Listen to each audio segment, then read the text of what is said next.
नमस्कार, स्वराजमध्ये आपल्या सर्वांचं मनपूर्वक स्वागत। आज आपण बघूयात आजी पणजीच्या काळापासून चालत आलेलं पारंपरिक विदर्भ पद्धतीचं अतिशय चविष्ट, खूप पौष्टिक, सात्विक ज्वारीच्या आंबीलची रेसिपी। विदर्भामध्ये महालक्ष्मीच्या सणाला म्हणजेच ज्येष्ठा गौरीला आवर्जून नैवेद्यासाठी हे ज्वारीचं आंबील बनवलं जातं। पंचपक्वान्नाचा सर्व स्वयंपाक एका बाजूला आणि या आंबीलाचा मान एका बाजूला, मानाचा प्रमुख स्थान असलेलं हे आंबील आहे। खूप पौष्टिक आहे।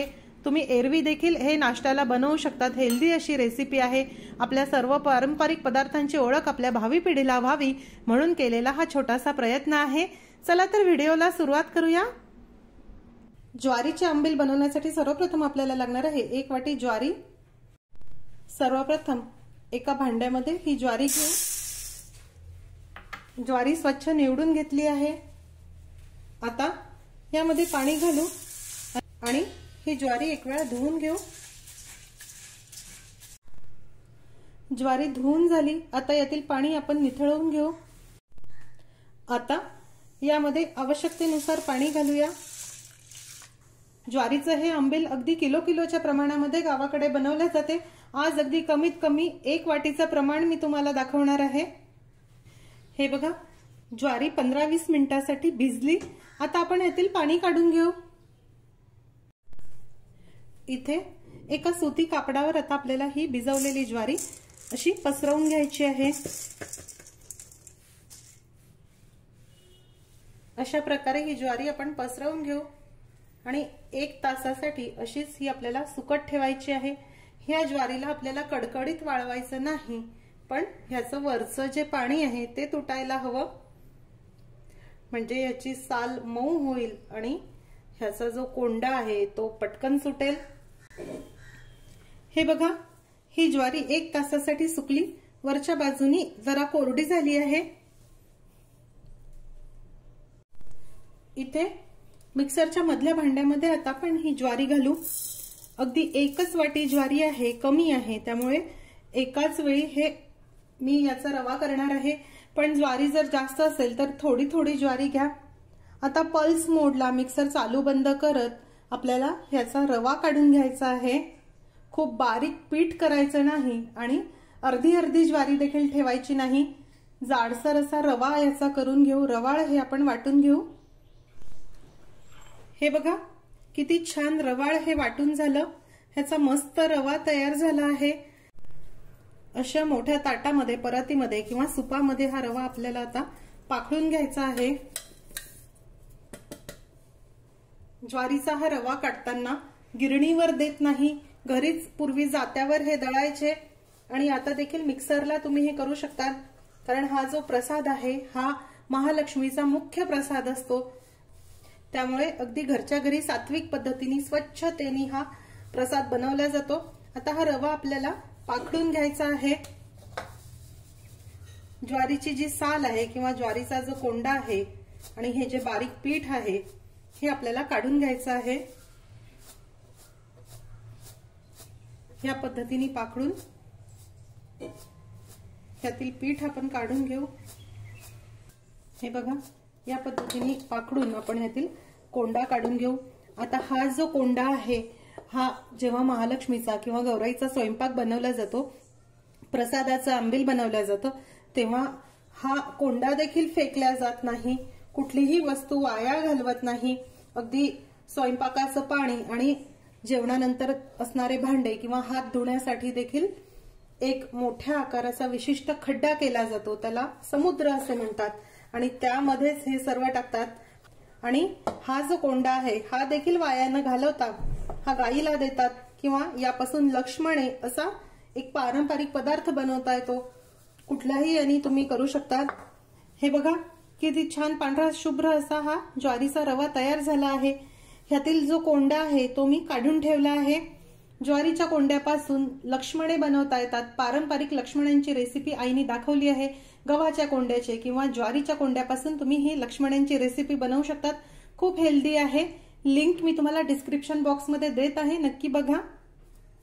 त्यानंतर एका पसरट भांड्यामध्ये अर्धी वाटी दही घेऊया। थोडं आंबट असं दही घेतलं आहे। हे दही जरा आपण या प्रकारे घोटून घेऊ, म्हणजे एकसारखं होईल। बरेच जण आंबीलचा रवा रात्री भिजवून देखील ठेवतात, पण शक्यतो असंच थोडं आंबट दही घेऊन अगदी आयत्या वेळी देखील हे करता येतं. रात्रभर भिजवायची गरज नाही. बघा, दही घोटून झालं. आता यामध्ये आपण 1.5 वाटी पाणी घालूया.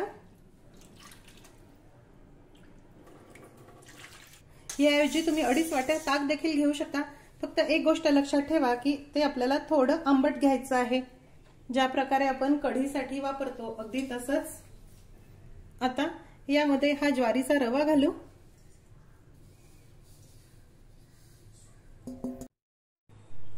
हे नीट मिक्स करून घेऊ, ढवळून घेऊ. गाठी गुठळ्या राहायला नको.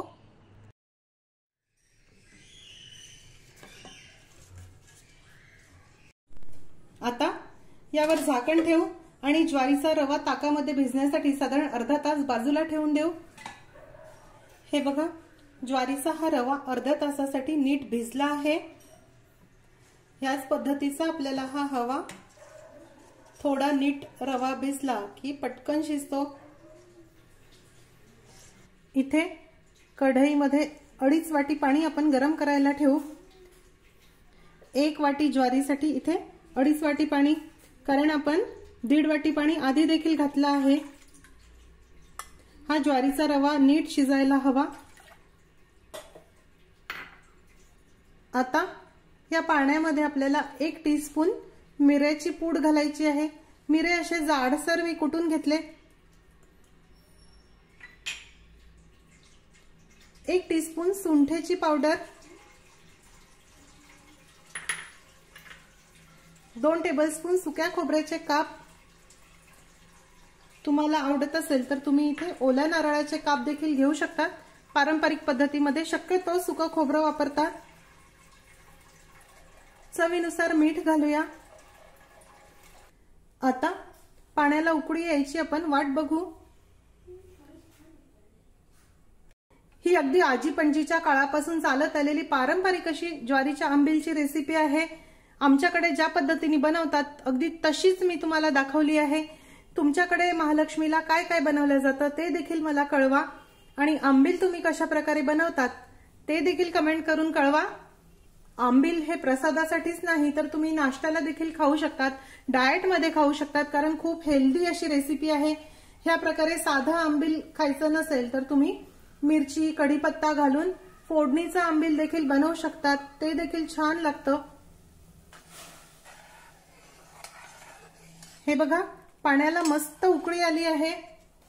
आता हा जो भिजवलेला ज्वारीचा रवा आहे हा देखील एका बाजूने आपल्याला यामध्ये असा घालायचा आहे.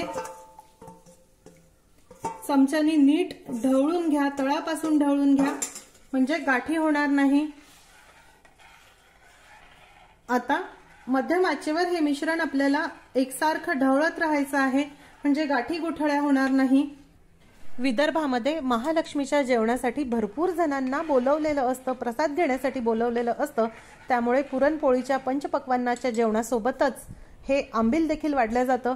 त्यामुळे अगदी किलोच्या प्रमाणामध्ये हे बनवलेलं असतं. बऱ्याच ठिकाणी हे आंबील बनवताना त्यामध्ये पूजेची 1 सुपारी देखील टाकलेली असते. आणि ज्यांच्या प्रसादामध्ये, ज्यांच्या आंबीलमध्ये ही सुपारी गेली त्यांच्यावर यावर्षी महालक्ष्मीची खास कृपा आहे असं मान्यता आहे. बघा, आंबील शिजताना जर खूप घट्ट वाटलं तर ह्यामध्ये आपल्याला गरम उकळीचंच पाणी घालायचं आहे. लक्षात ठेवा, अजिबात गार पाणी घालायचं नाही, गरम पाणीच घालायचं आहे. आता आपण यावर झाकण ठेवू. अर्धवट झाकण ठेवा आणि आंबील शिजण्यासाठी आपण बाजूला ठेवून देऊ. मध्ये मध्ये आपल्याला हे ढवळत राहायचं आहे, म्हणजे खाली तळायला लागणार नाही. हे बघा, आता हे हळूहळू घट्ट व्हायला लागलं आहे, पण ज्वारीची कणी शिजायला अजून देखील जरा वेळ आहे. त्यामुळे यामध्ये मी थोडं गरम पाणी घालणार आहे. एक सोबत सर्व गरम पाणी घालू नका. शिजताना जसजशी गरज भासेल तसं तसं थोडं थोडं करून गरम पाणी यामध्ये घालायचं आहे.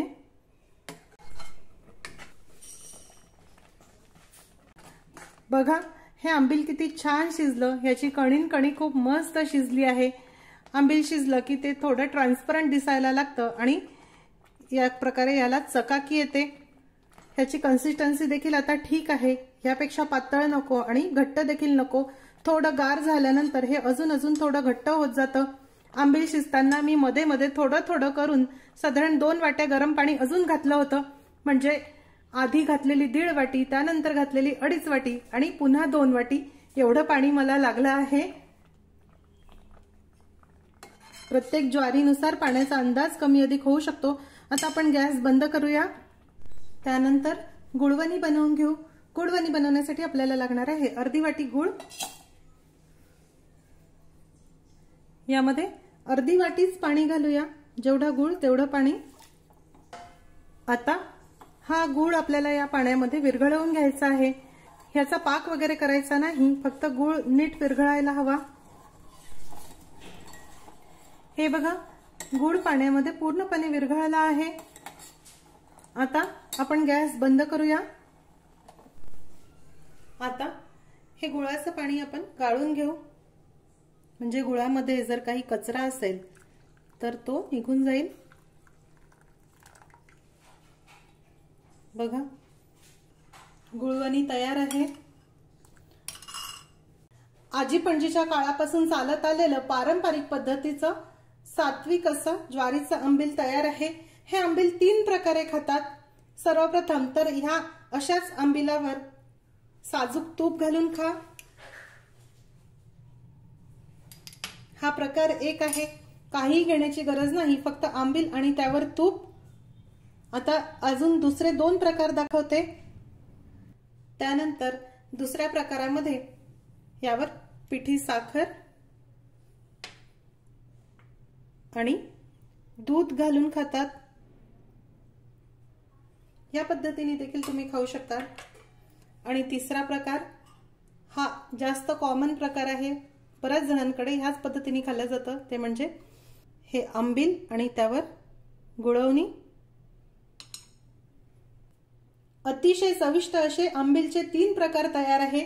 तूप घातलेलं खारं आंबील किंवा गुळवणी घातलेलं आंबील किंवा पिठी साखर आणि दूध घातलेलं आंबील, कुठल्याही प्रकारे आंबील खाऊन बघा। मस्त अशी रेसिपी आहे। आपल्या आजी पणजीच्या पारंपरिक अशा रेसिपीची उजळणी किंवा त्याची आठवण आपल्या भावी पिढीला देखील व्हावी म्हणून केलेला हा छोटासा प्रयत्न आहे। महाराष्ट्राच्या देखील विविध भागांमधून बघणारे आपले व्ह्यूअर आहे, त्यांना देखील आपल्या परंपरांची माहिती व्हावी, या पदार्थांची माहिती व्हावी म्हणून हा केलेला छोटासा प्रयत्न आहे। तुम्ही यापूर्वी आंबील खाल्लं आहे का हे कमेंट करून कळवा, आणि खाल्लं असेल तर तुम्हाला कोणत्या पद्धतीमध्ये ते खायला आवडते हे देखील कमेंट करून कळवा। आजची रेसिपी आवडल्यास रेसिपीला लाईक करायला व शेअर करायला विसरू नका। माझ्या चॅनलला देखील नक्की सबस्क्राईब करा। अशीच एक छानशी रेसिपी घेऊन भेटूया स्वराजच्या पुढच्या भागामध्ये। तोपर्यंत चवीने खा आणि निरोगी राहा।